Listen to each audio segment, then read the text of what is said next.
이번 시간에는 캠페인 예산 최적화 CBO라는 기능에 대해서 설명드리고자 합니다. CBO는 그냥 간단히 설명드리면 캠페인 버젯 옵티마이제이션이라는 걸 뜻하고요. 이제 한글화로 된 게 캠페인 예산 최적화라고 뜻합니다.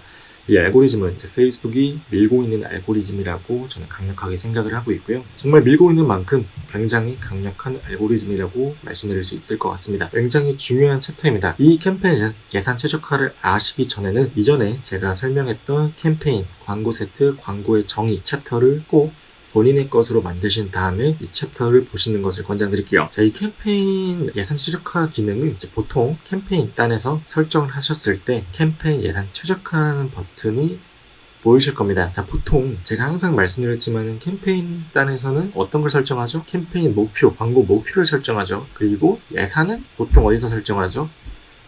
광고 세트에서 설정을 했습니다. 근데 캠페인 예산 최적화를 설정을 하게 되면은 예산을 캠페인에서 설정할 수가 있어요. 더 이상 광고단이 아니라요. 자, 이 뜻은 무엇일까요? 그 뜻을 알기 전에 광고 세트랑 광고, 이 둘의 관계에 대해서 조금 더 세밀하게 말씀을 드리고자 합니다. 이 원리에 대해서 조금 더 말씀을 드릴 건데요. 지금 일단 오른쪽에 보이시는 그 다이그램을 한번 확인해 주신 다음에 이 예산을 광고 세트, 이전에 똑같이 광고 세트에서 1일 예산을 $20로 설정을 하도록 할게요.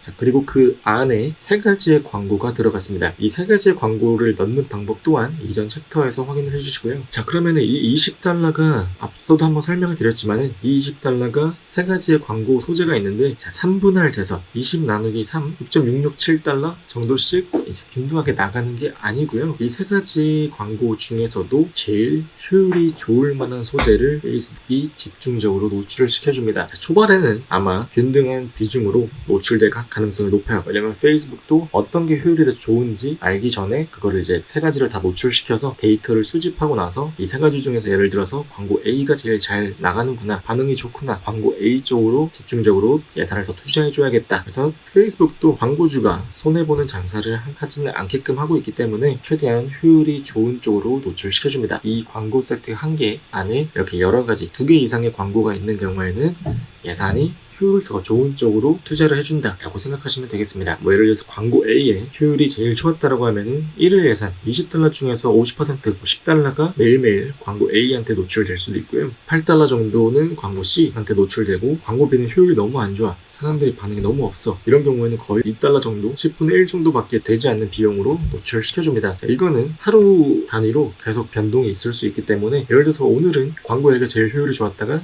내일은 광고 B가 효율이 제일 좋을 수도 있기 때문에 이 주기는 최소 한 4, 5일 정도로 잡고 확인을 해주시기 바라겠습니다. 하루 정도 보고 세 가지 중에 광고 B가 제일 안 좋아서 그냥 꺼버린다, 이렇게 진행하지 말아주시고요. 며칠 동안은 조금 더 지켜봐 주시기 바랄게요.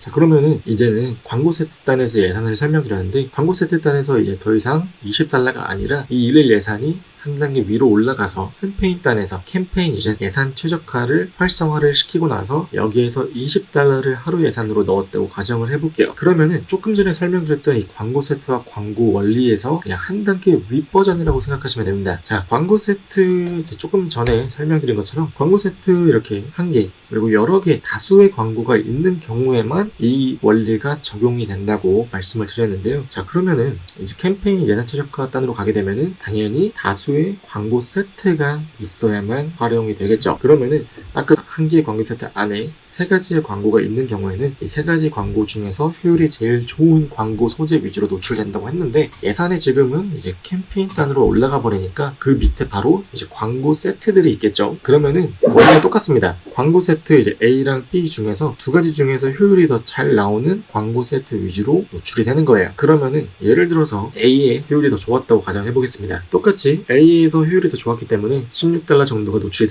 더 잘 되었고요. B는 한 $4 정도밖에 노출이 안 되었습니다. 그럼 이 $16가 타겟 광고 세트 A로만 집중적으로 노출되었는데, 그럼 이 $16에서도 이 세 가지, 아래의 세 가지 광고 소재 중에서 효율이 제일 잘 나오는 광고 A로만 집중적으로 노출이 되는 현상이죠. 이런 식으로 노출이 됩니다. 광고 세트 두 개를 운영하시는 경우에는 말 그대로 조금 타겟을 랠리해서 테스트를 하시는 게 좀 유용합니다. 왜냐면은 캠페인 예산 최적화라는 것 자체가 캠페인 단에서 예산을 쓰면서 그 밑에 있는 광고 세트, 그 밑에 있는 광고를 최적화시켜준다는 뜻인데, 광고 세트 A랑 광고 세트 B가 똑같은 타겟, 똑같은 소재들이면은 사실 이 원리, 이 전략 자체가 조금 무의미하겠죠. 그래서 뭐 예를 들어서 광고 세트 A에서는 연령대를 20대 여성분들에게만 테스트하고 광고 세트 B에서는 연령대 20대 남성분들에게만 테스트 해보셔서 어떤 성별에서 잘 나가는지, 그리고 또 그 특정 성별 내에서도 어떠한 광고가 잘 나가는지를 확인하실 수가 있습니다. 자, 이 전략을 쓰시게 되면은 앞서 설명드렸던 A/B 테스트 전략을 굳이 사용할 필요가 없습니다. 어차피 내가 지금 소재가 3가지가 준비되었고 이 3가지를 다 일일이 A/B 테스트를 하기 위해서는 시간도 오래 걸릴 뿐더러 A/B 테스트의 말 그대로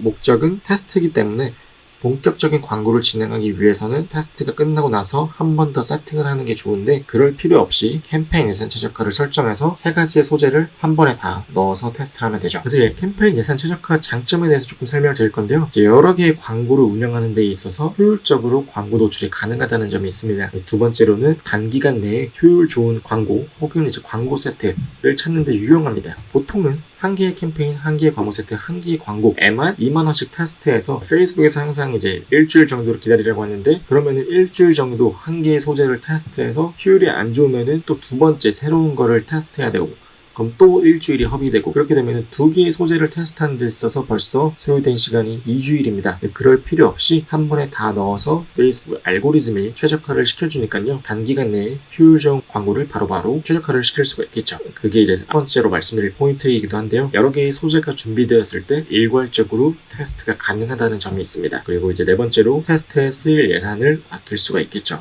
많은 분들이 정말 계속 설명드렸던 것처럼 한 개의 캠페인, 한 개의 광고 세트, 한 개의 광고에다가 진행을 하시는 분들이 계실 텐데요.